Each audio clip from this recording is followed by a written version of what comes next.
You are listening to Comedy Club for Kids presents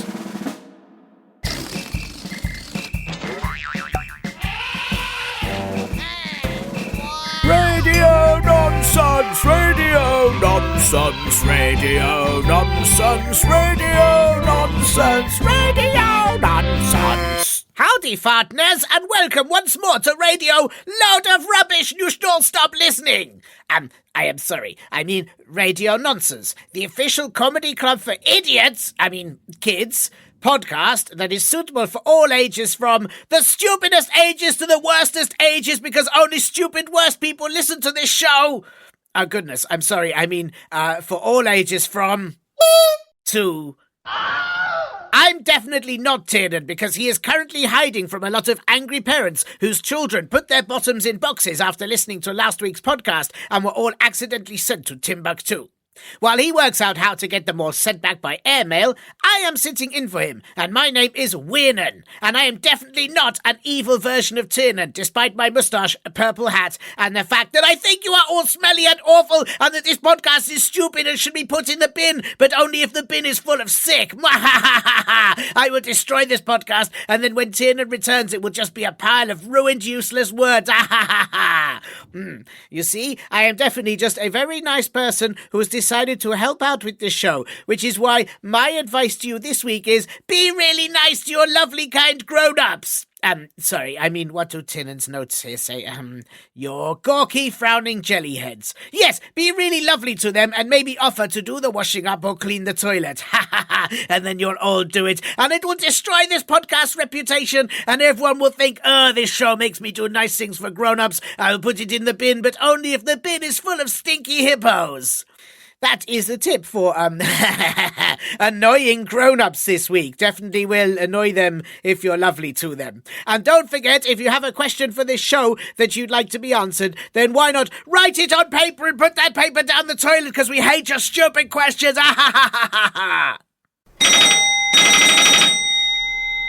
Hello? Yes, this is Wiernan. Yes, Tiernan, everything here is fine. Yes, I have definitely told them to ask their grown-ups to help them send in questions to podcast@comedyclubforkids.co.uk. No, I promise I haven't tried to destroy the podcast. I told you, I turned over a new leaf, and under that leaf was a slug, so I turned over another one as slugs are icky, and now I'm being all nice and lovely. No, I definitely haven't eaten all the biscuits. I said I wouldn't eat them, and I promise. No, especially not the really, really yummy chocolate ones. Definitely not them. They're so yummy. Okay, I love you, bye. He suspects nothing. And now for the worst bit of the show. What does it do? What's it for? Well, nothing. I mean, that's the beauty of it. I am joined today by Rachel and Ruby, who are Shelf Comedy. And Rachel, of course, you are known for your unique ability to communicate with aphids. Ruby, for your absolute top position in worldwide water skiing anywhere but on water. And, of course, all the listeners are very aware that the two of you together are the first two people ever to complete a solo expedition to the North Pole, because you wore a really big coat, sat on each other's shoulders and pretended you were called Bob, which, I mean, I'm totally in awe of that. I think it is just remarkable. Hello. Hi, that solo expedition, we are actually the best in the world at the on shoulders, walking around pretending to be one human. That is our key skill, I would say. Yeah, I would definitely agree. Like, it started out as a way to get into movies, and from there, once we realized there was space for it in the athletic world, things just really took off. It really did. It was amazing. Did you have to continue to pretend you were, like, how long did you have to pretend you were just one person to get the accolades? Were you able to reveal it sort of as soon as they went, you've got to the North Pole, here you go, Bob, and then you had to say, no, sorry, we're two, or did you have you still had to keep it covered up? So yeah, it was basically, so you get a massive trophy, obviously, when you make it to the North Pole as a solo expeditionist. And so as they handed us the massive trophy, obviously I'm the base of Bob. I'm Bob based. Very strong. Yeah, incredibly strong. And Ruby's very long, so she works perfectly as Bob Top. And just as they handed it to us, obviously into Ruby's top hands, I revealed myself from within the coat. I sort of emerged, and everyone was shocked and awed. It was a really special moment, I thought. especially for our friendship as well, which was the most important thing of that journey was the friends. Definitely. That is really impressive. And are you always the same character for all your different expeditions? Do you always become Bob, or because I knew it was for that expedition that was your name, and you wore that brilliant, lovely hat for the whole time as well. But I wondered if you sort of try different jackets, different hats, different people for different expeditions. Well, once Bob and his hat became known to the world after that expedition, we were just like, let's just hang in there because he's famous. Got to stick with it. Absolutely. Yeah, that's fair. Once two people become one person, you do get very attached to that one person. I think it would feel wrong to be a Rob or a Tob. Or Job. Job. Yeah. Yeah. And I mean, I don't want to offend any Tobs out there, but I couldn't see a Tob getting to the North Pole. I just couldn't see it. I could see him go, I'm going to get to the North Pole, and falling over within about 3 steps. Absolutely. And it'd be, Tob, come on, Tob is not a sturdy Tob. 2-man name. It's not. No. It's not sturdy enough. You need a. No. It is. No. Well, thank you both for joining. I know you've got all these important things to be doing, and I'm very, very grateful that you could be here on the Radio Nonsense podcast today. I just how are you both getting on? Are you doing all right at the moment? Yeah. Yeah. Pretty well. That's the nicest response we've had. Yes, we are. Yeah. Good. Great, have you been stuck at home a lot, or are you have you been? I don't really know what anyone else has been doing. To ask them, going to a park, maybe. There's nothing else to do, is there? What have you been doing to stop being bored? Well, I've certainly been going to a lot of parks. When I say a lot of parks, I mean the same 2 parks on a sort of rota. So have that's you been doing fun. anything to pretend they're more than 2 parks? Because you said, I mean, it's nice that you call them a lot of parks, and you're right. I think 2 at the moment is a lot. We've only really got 1 near us. So have you been pretending they're different parks to keep it exciting for yourself? Ruby? Yeah. What I like to do is I wear glasses, so sometimes I'll just take those off, and then it's like a whole new, slightly blurry park. And sometimes I'll put sunglasses on, and then it's like being at the park at night, and that's fun. Wow, that's a really exciting way to make the parks a little bit different. I think that's a properly good tip. Yeah, how about you, Rach? Have you been doing anything? I suppose is what I should ask. Yeah. So actually, and this is like completely genuine. My biggest tip for being stuck indoors is to learn to handstand. So Ruby knows this because I send her videos of me handstanding every single day. Every single day, whether she wants them or not. I'm like, look at how good I'm getting. And it just really gives you something to work on. So every day I stand on my hands. And hopefully one day, it helps to strengthen me as a base of the 2-man Bob. And maybe one day we could be upside down Bob, which would be the real. Whoa. How impressive would that be? And then you could walk to the South Pole. Yeah. I think that's how it works, isn't it? Yeah, I think that's how it works. That's amazing. So how are your handstands so far? Can you... Legitimately, how far are you? So good. And Ruby can again attest to this. Right, Ruby? Yeah, I mean, normally I'm very mean to Rachel, but she's really good at handstands. You got to give credit where it's really, due. really good at hands. And I think it's like you're standing on your hands. It's just the coolest thing you could possibly do. And I'm basically now at the point, so I started off obviously against a wall, and I'm now at the point where I can get like 3-4 seconds freestanding handstand. And I always have to have cushions, obviously, to keep me safe, and someone's spotting me. So my flatmate also loves this game because she has to be there to make sure I don't hurt myself. So no matter what she's doing, she'll be like cooking dinner, and I'll be like, Georgia, come quick, handstand time. And then I'll go into a handstand, and she has to run over to make sure she's there to catch me in case I fall. So it's really an all the family affair. I was going to say that's really good training for her as well, though, because if she wants a career in spotting someone doing handstands, she's got to be ready to do it as and when it just happens. Exactly. Like you've got to surprise handstand people, so they're just like keep them on their toes, keep it exciting, keep it fresh. That is really good. And also, I'm sort of hoping that when we can go to places again, I guess you might travel there on your hands rather than on your feet. Exactly. That is the end goal, 100%. And also it feels, it's just a bit more exciting when someone arrives on their hands, isn't it? You sort of notice them a bit more. You're like, oh, Rachel came by hand rather than by foot. Do you worry? I mean, it's slower and they're often late, but it's cooler. So. I was late all the time I suppose anyway. it would take you a long time. Yeah, it would take you a really long time. I was going to say my big worry would be, what if you turned up somewhere and they didn't notice and they just started talking to your bum like it was your face? Would that be like? Would you be upset, or would you be sort of pleased? Like, how would you think I've really carried this off so well that they think I'm walking normally?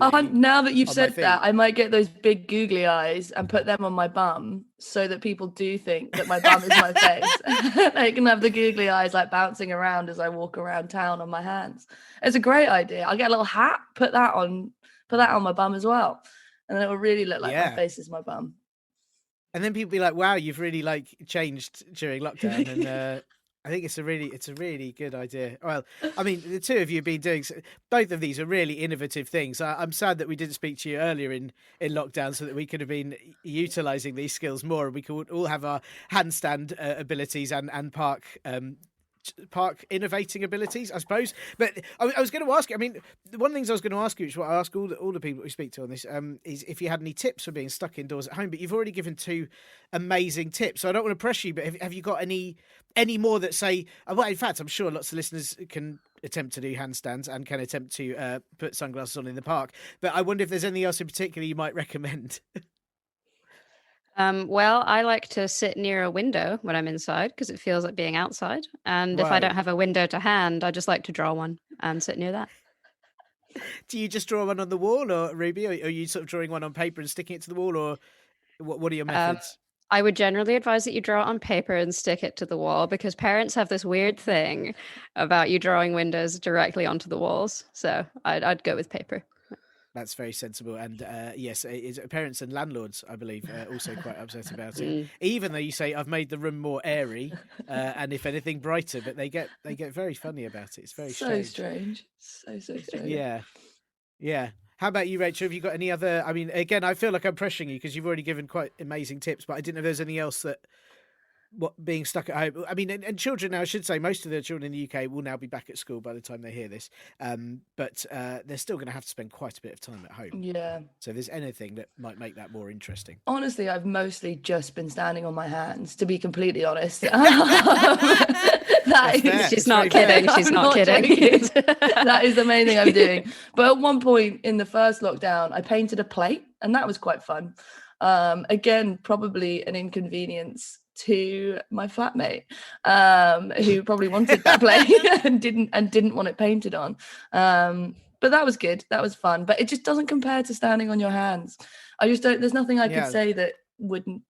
Do you know what? I totally agree. As I said, I sort of feel bad for asking you the question. You've already given us the standing on your hands tip, and I don't know how we could beat that. And I do. In fact, I hope everyone listening to this is standing on their hands while listening, and that would be. I mean, that would be the best right way now. To So well, you are. It was quite hard. I thought you just had your picture upside down until you explained the standing on your hands thing, but obviously. You're doing it live, which is quite impressive. And talking normally, I don't know. It's very impressive. It's incredible. Yeah. Not even out of breath. Yeah. Not even out of breath. Not even out of breath. It is impressive. Well, I mean, in which case, the next thing I've got to ask you is, this is an audio podcast. People are listening to it with their ears and hopefully not anywhere. I don't know. I don't want to discriminate against people that listen with their knees or listen with their bums. They might do, but generally with their ears. And so I just wonder if you two had a favourite noise that you like to make, or even just one that you could tell us about. My favorite noise 100% is that's my favorite noise. That's a great noise. I actually have a couple of favorite noises. Am I allowed to have more than one? Yeah. I also really like this noise. Oh wow, what's that the noise of? It's crickets, but I've made it with my tongue, so that's pretty exciting. That's amazing. That is. Have you used that to confuse crickets in the past? Well, actually, because there must be crickets to think, whoa, there's a cricket nearby. Oh no, there's Rachel standing on her hands. Exactly. You go into a field and you just go. It's also really good if you're at home and it's really quiet and your flatmate is like quietly sitting reading, and then you just sort of sneak into the room in the dark and you go. And then she's like, "Oh, there's crickets in here. What's going on?" It's quite spooky, and it spooks her. And then you jump out at her, and then you make the noise. It's very exciting. It's really good. I would also suggest it would be really good if listeners can do it. That I'd say particularly if their dad makes a terrible joke. I'd say particularly for use on dads. If their dad makes a terrible joke, leave a little pause of silence and then make that noise a few times over, and it will be the most brutal thing that you could do. Yes, that's so good. And if you can find one of those like tumbleweeds and you can just throw that as you make the noise. That's it. Yeah, tumbleweeds are easy to make at home. So. Yes, absolutely. While sitting next to your imaginary window, I think there's a lot of activities here. Ruby, how about you? Have you got a favourite noise? I actually have two favorite noises, and they're both noises that Rachel makes, which is really useful because she's my best friend and I often have her around. So the first one is Rachel's dolphin impression. Yeah, can I do it now? Well, I don't know if I can. Wait. Oh, I don't think I can. It's quite a bit of warm up. Wait, I will get it. Wait, no. There it is. That is very good. That is very good. And I like that dolphin got closer as you got better at it. It's sort of... That is very good. Wow. And my other favorite noise that Rachel makes is Rachel falling over, which has luckily happened a lot with her handstand career. So that's also fun. That is good. I won't ask you to do that now. I feel like that could cause injuries during the podcast. For the health and safety of you as our guest today, I can't make you just fall. Like that would be awful. I think. I'm guessing is it better the further you fall? Like, do you make different noises depending on how far you fall, Rachel? Yeah, I do. So if it's like a small fall, it's like a as I fall, and that's my 3 legs hitting the floor. And then if it's a big fall, it's obviously like a boom kind of noise. One of those. That's really impressive. Because you always land on one leg when you fall from a great height. Exactly. Yeah. Well, like cats, isn't it? Cats are 1 leg from a great height, 4 if probably something like that. Well, I mean, what an amazing array of sounds. I wasn't expecting that. I wasn't expecting any of these incredible tips or any of these incredible sounds. It's been such an informative show already. And of course, one thing that I just have to check with you both is that this is a family-friendly podcast. It is suitable for people of all of the ages, from middle ages to kind of futuristic robot ages and everything in between, all the possible ages. So I just have to make sure that you're not going to say any rude words. And I just wanted to check with both of you if there is a rude word that you can promise you definitely won't be saying. So, Ruby, have you got one that you definitely won't be saying? Well, that's a really hard question for me because I have personally never said anything rude or even silly in my entire life ever, as you will know from listening to this podcast. So. Yeah, that's fair. That's fair. Well, it's one of the things that we do know. Again, it was one of your accolades I couldn't fit in at the top, that you've never said anything rude or silly, even when really pressured to do so. Even when people almost held you to ransom, like if you don't say something rude or silly, we'll set this tortoise's hair on fire, and you're like, I don't care. You're not going to do it. Like, you're pretty resilient about it, so that's fair. Well, I'm glad you're here, and not saying anything rude or silly. That's very important. And Rachel, how about you? Any rude words you definitely won't be saying? Well, obviously, won't be saying like the rudest word. Like it's you guys obviously we all know the word, right? We all know the rude word. I'm not sure. Can you just remind me? The really rude word. Oh, you guys don't. Which one? If you call someone tartan, it's so rude. What? No, don't. Oh, no, that's awful. I can't believe you said it. Horrible. No. I'm so sorry. It's so horrible when you call someone tartan. Oh.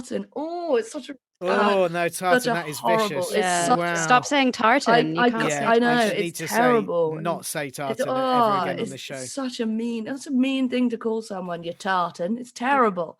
Terrible word. Yeah, that is awful. Please don't say tartan. Yeah, I would never, ever say tartan. tartan. It would be terrible. Never say tartan. Awful. No. Especially not calling someone tartan. Like if I said, Ruby, you're tartan. Oh. Or if I said, Rachel, you're tartan. We would never do that. That would be awful. No. That would be really, really bad. It would be awful. It'd be really upsetting. I think I'd probably have to cancel the entire podcast forever. I mean, I'd burst. Yeah, very I pleased agree. that you wouldn't say it. Yeah, I would start crying, Yeah. and it's difficult when you cry when you're upside down because it all goes in your hair and makes your hair wet. So I really don't want anyone to call me tartan or to call anyone tartan or anyone to say tartan because I don't want wet hair. Don't worry. I was going to say, Ruby, you won't be saying anything rude or silly whatsoever, and I'm definitely not going to say tartan, not even once. Thank and if you. you're not going to say it either, we should be we should. Exactly. I'm never going to say that Rachel is tartan. Yeah. I'm really glad you guys are on board with this, because it would really, really upset me if either of you Good. said I was tartan. That would be really bad. Really, really bad. It won't happen. Thank you. Won't happen. You've got my assurance. So thank you both. Thank you both for avoiding saying tartan. And of course, the most important thing that you're both here for, we're now at the moment of the podcast, is the reason that I've got you two here, because I feel like you two you've got the expertise to tackle this question better than anyone else I know. And we've had this question sent in from Georgia, who says she is aged 100, which is quite impressive. So I'm guessing probably had the letter from the Queen and everything. Yeah. Probably also interesting, she's 100, but she still doesn't know the answer to this question. All her years of living, she hasn't had the answer to this question. And her question is, it's quite a big one, why do people hate tomatoes? That is a biggie. I think I know, though. I don't know. Do you know, Ruby? I think I know why people. I think I know. I know too. Yeah. Do you want to go first, or shall I go first? Because I feel like I know, so I want to see if you know. Well, I want to see if you know. Well, I don't want to go first because I know, so I want you to go first to check if you know. But then I have the same problem, don't I? Because how am I going to check if you know? But I'm telling you that I do know. I definitely know. Well, and I'm also saying that I know, so we both know. So that's great. fantastic then. So why don't you tell everyone why people hate tomatoes then, if you know? Because I know, and I just don't know if you know what I know, and I know. Well, of course I know what you know, because we both know the same thing, and so therefore I think maybe you should go first, because I mean, if you know, I just don't think that you know what I know, though. Do you know? Like, I feel like you don't know what I know, because I know why people hate tomatoes. Like, I know why people hate tomatoes, but I don't feel like you know what I know. You know? So I feel like you need to make sure that you know before I tell you what I know. Okay, I do so know. Do you? And I do know. I do so know. Do you know? No, I don't I think know. you know. I know. I don't know that you know, no? Okay, fine. I'll go first. You go first, good. Yeah. Okay. And of course, we all know that the reason people don't like tomatoes is because they are not trustworthy. Yes. Whoa. Yes. Yeah. Yes. Oh my goodness, exactly. that was so tense, and I didn't expect that answer. Wait, hang on, before we go any further, can I just check? Do you both like tomatoes? No. Oh no.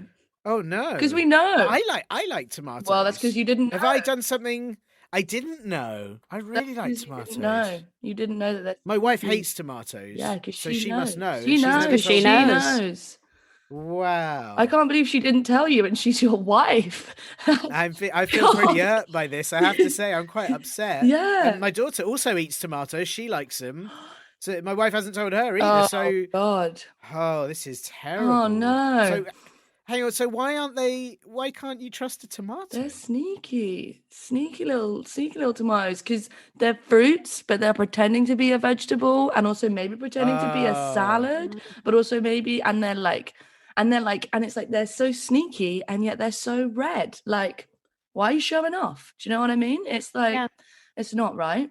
It's not right. They can be a sauce, or they can be in little slices.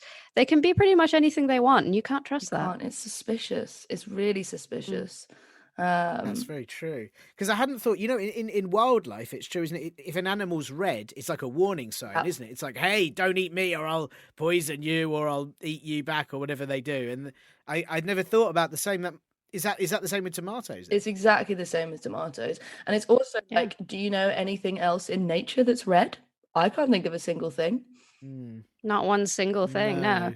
Like red, as you say, is always a warning color, and tomatoes are warning us about something, but they won't say what. They won't say what, which is part of how suspicious they are. And it's like, traffic lights, what does red mean? Red means stop. Red means don't go. Red means panic. Red means run away.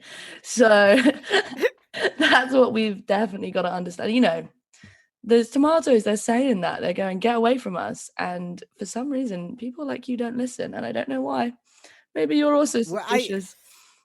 Maybe I am. I feel like I've just been ignorant, and I hadn't realised. I also worry for people that maybe have colourblind issues, where they mistake green for red and red for green, and maybe the tomato's been almost sort of trying to trap them or trying to bait them for many years, and I feel that's quite upsetting. That's that's a huge issue in the colorblind community. If you think you're about to eat an apple, turns out to be a tomato. See? Yet more betrayal from the tomatoes. Outrageous. This is awful. Outrageous. What's the have you two had an unfortunate incident with a tomato? You know, because I feel like this is really personal for you. It feels personal. The way in which you're reacting to it, it feels like both of you have been betrayed by a tomato. Yeah, absolutely. One time I woke up and there was just a tomato on my pillow. How did it get there? What? Yeah, just right there next to me. How did it get in my bed? How did it get there on my pillow? I don't trust them. I think they can move around. I think they have consciousness. I think they're plotting something. I think they're working together. I really, really don't trust them. I think they're working with cucumber as well. I also have iffy feelings about cucumber. Cucumber not as dangerous, but like I think tomatoes changed cucumber. It's worrying. I'm really glad we're talking about this. I'm really glad people are finally opening up. Wow. I mean, my mind has been absolutely blown. Ruby, if you had, I should just check. You don't have to talk about it if it's an upsetting incident with a tomato, but is something happened to you? It was quite upsetting, but I am able to talk about it now. A while ago, I was pursued by a tomato, and obviously, you know, they're very round, so they can sort of take a rolling motion. It was after me, and I made the mistake of attempting to run downhill, which, of course, for a round rolling item, it's really where they thrive. And there was nothing I could do to escape. No, and also we have to be very aware they can always catch up. So it's they always can. Wait! Everyone, be quiet. Oh no! It was so fair, so fair. So, well, listen. I know I don't have. We don't have long to answer this question today. But what should you advise people? I mean, because obviously, like Georgia can just avoid tomatoes if she wants. I don't know if she's asking why other people hate tomatoes. Maybe if she didn't already, she might do now that she knows the truth. But what can you do if you suddenly find yourself surrounded by tomatoes? What can you do to keep yourself safe? Honestly, I don't think there's anything you can do. I think once those tomatoes have you surrounded, that's it. Yeah, you can never let tomatoes surround you. Always keep one eye on the door. Yeah, and just be ready for if those tomatoes try to make a strategic move against you. And I think exactly like it makes sense that Georgia is 100 because it does. You have to be. You only find this stuff out when you get to a certain age and as you get older. And obviously, Georgia is very wise. And I think Georgia knew why people hated tomatoes. She knew the tomatoes' secret plots, and she just wanted to check if we knew what she knew. So and make sure everyone finds out. You know, let's spread the word about plotting tomatoes.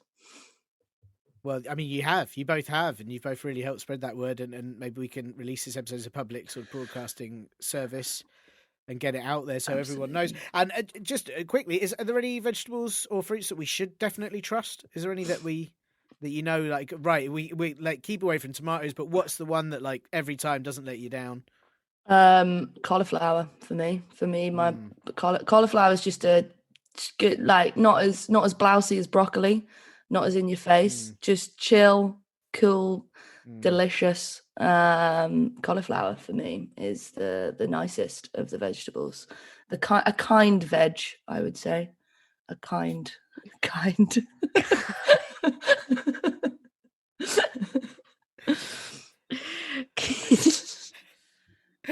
Kind. And is it just vegetables or is it fruits as well? Whatever you I mean, fruits, vegetables. It can be a sandwich if you really like. Oh, gorgeous. Well, I would say that for me, the most trustworthy, open and honest fruit is the orange because he says what he is. He introduces himself by name and description at the same time, which is rare and very cool. So you can always trust an orange. Yeah, I agree. That's true. And also that thing that it's in segments, and that's like it's ready sliced. You haven't, it's put in the effort for you. Like a tomato, you'd have to cut, or an apple even, you'd have to cut. But orange is like, you can just do. You don't need a knife. You got your fingers. It's fine. Yeah, exactly. It's pretty amazing. So amazing. Good choices. Wow, I'm so pleased that I chose you two to ask this question to, because I knew you'd know. I knew you'd know. You're the experts at these sorts of things. And obviously you've got to prep for the handstanding and park changing that you've got. But have you got a busy rest of your day? Yep, just standing on my hands. Just getting that practice in. You gotta be doing it hours of the day. So yeah, I'll be back on those handstand. Obviously I've been handstanding for most of this, but I have come down off the handstand right now, so I'm looking forward to getting back up there, getting back on my hands, just see that day through as God intended. Good luck. And Ruby, how about you? Exciting rest of the day planned? Yeah, big day. I think I'm probably going to go shopping for extra long coats for our next expedition as Giant Bob. It sounds amazing. Brilliant. Well, thank you so much for your time. Thank you for being able to answer George's question. It's really appreciated. And everyone out there, please beware of tomatoes. Thank you for having us. Cool. Yeah, thank you. No, every machine in the world is something, but not mine. No thank you to Chef for terrible advice. I hope, Georgia, you are super angry and have immediately gone and eaten all the tomatoes and...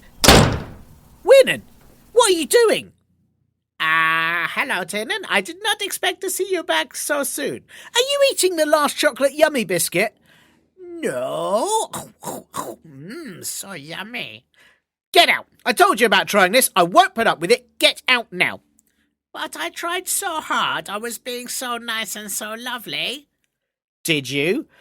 Yes, I only said this podcast was for the stupidest ages, and I could have said so much worse than that. I could have said it was properly stinky and really horrid. Out. Get out now. Right, sorry everyone. What Wiernan should have said was, thanks so much to the amazingly funny Ruby and Rachel, aka Shelf Comedy, for those brilliant answers. Georgia, I hope you now understand why people hate tomatoes, even though I, personally, still think that they're very yummy. No, they aren't! Go away! And of course, if you have any questions, jokes, or just anything you want to send us, really, make sure you ask those gawky, frowning jellyheads, grown-ups, to help you email us at podcast@comedyclub4kids.co.uk with whatever you like, and it'll be read out or answered on a future show. If they also fancy buying as well some more yummy chocolate biscuits, now it seems that they've all been eaten, they can send us £1 or £2 at ko-fi.com/comedyclub4kids. And while hopefully our live shows will be back in a few months too, if you fancy having us do an online show for your school, birthday party, or anything like that, do get in touch via our website at comedyclub4kids.co.uk. This will never be back because it's terrible and you should put it in the bin, but only if the bin is full of rotten eggs. Oi, Wiernan! Bye! You have been listening to Comedy Club for Kids presents.